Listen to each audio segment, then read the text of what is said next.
The masked fighter studied the layout and then struck without warning. Petals swirled as the strike knocked a man aside and revealed dangerous intent.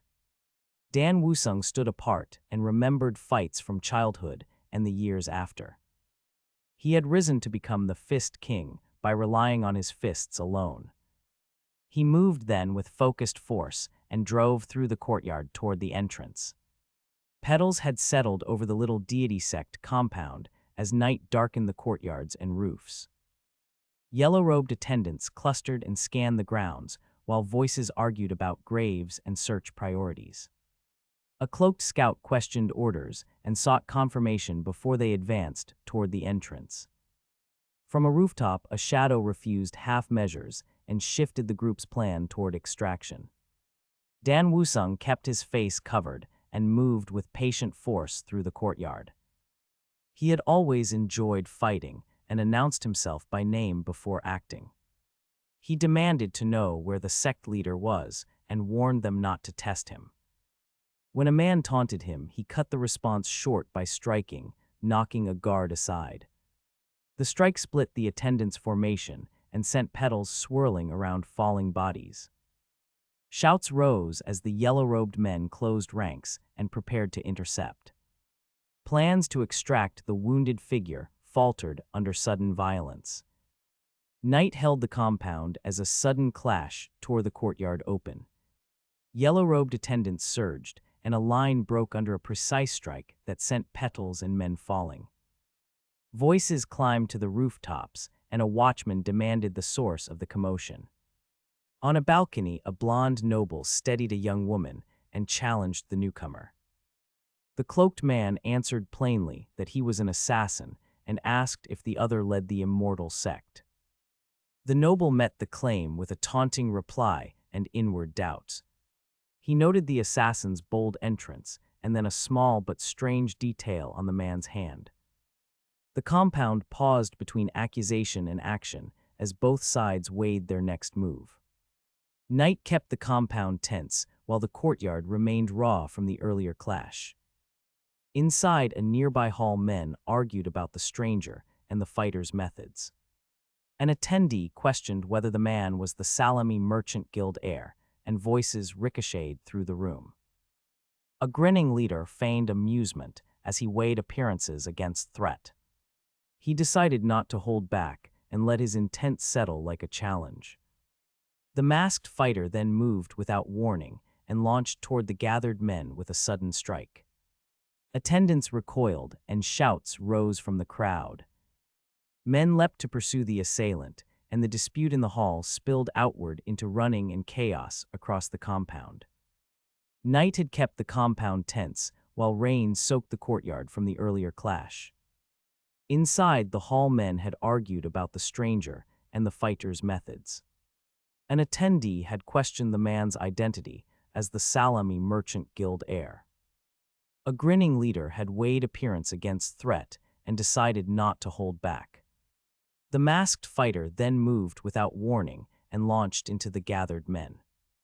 Attendants had recoiled, and shouts rose as bodies fell to the wet ground. Blue arcs of energy spun from the fighter's blades and struck several attackers. Men leapt to pursue, while the hall's dispute spilled outward into running chaos. A wounded figure tried to stand, but was struck again and collapsed. The masked fighter kept moving with cold efficiency and left the courtyard torn. The masked fighter grinned and promised entertainment before he struck. He moved like a single dark wind and spun blades in wide arcs. Blue light traced each sweep and struck men across the courtyard. Attackers were knocked off their feet and bodies slid across the wet stone. A wounded figure tried to rise and was hammered back down. Shouts and cries rose as attendants scrambled and blood pooled underfoot.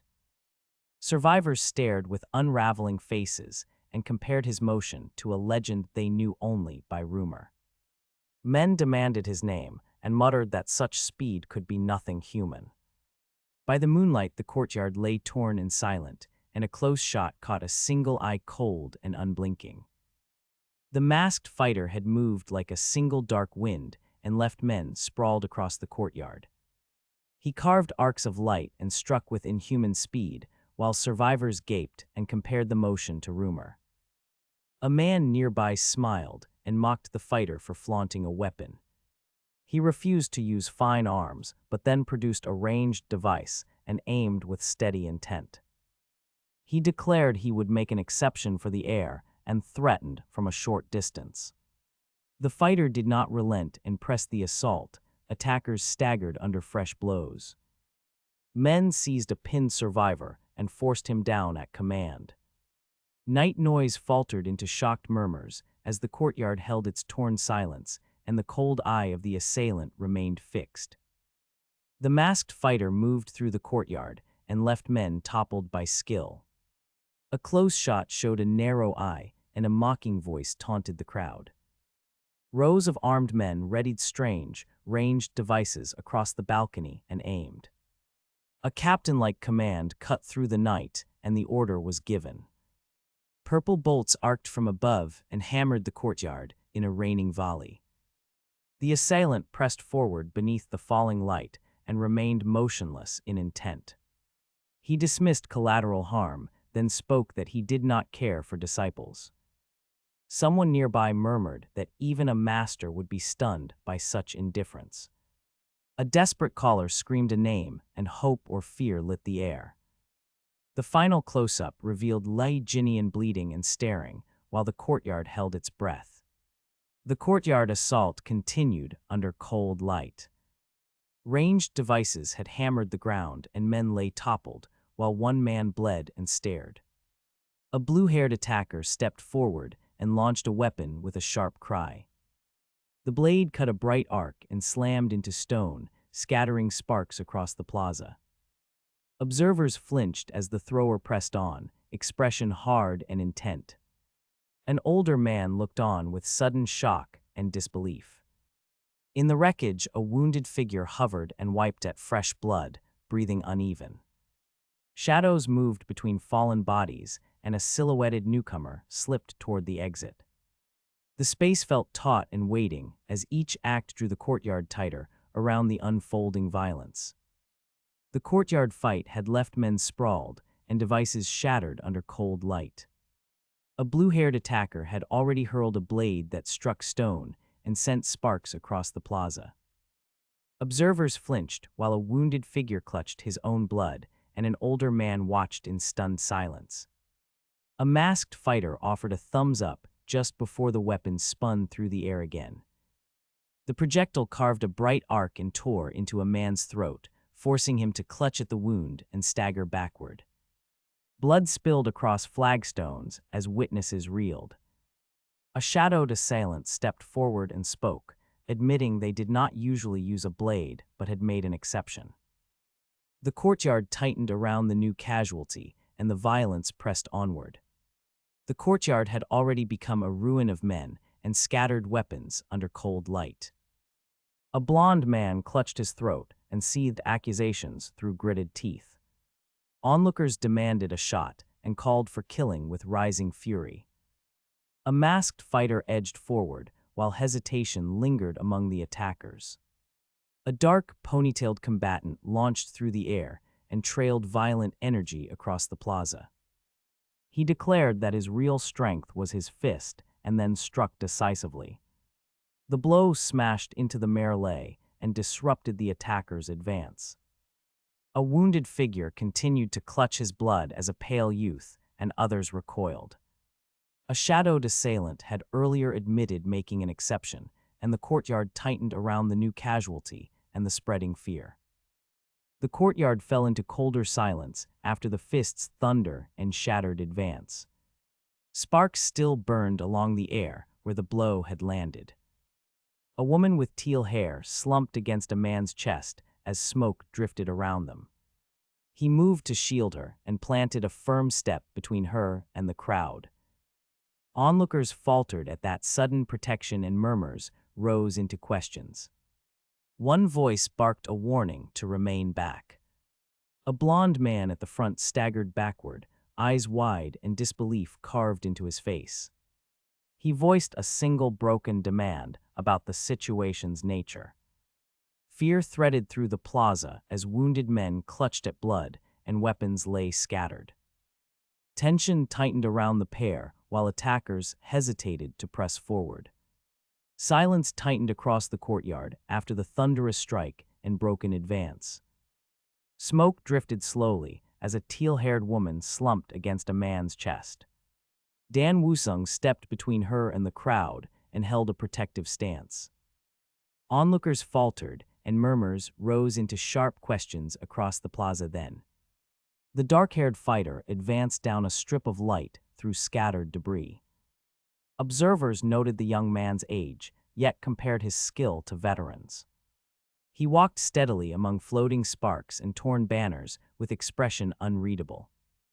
He stopped before the trembling noble and barked a blunt demand for an answer.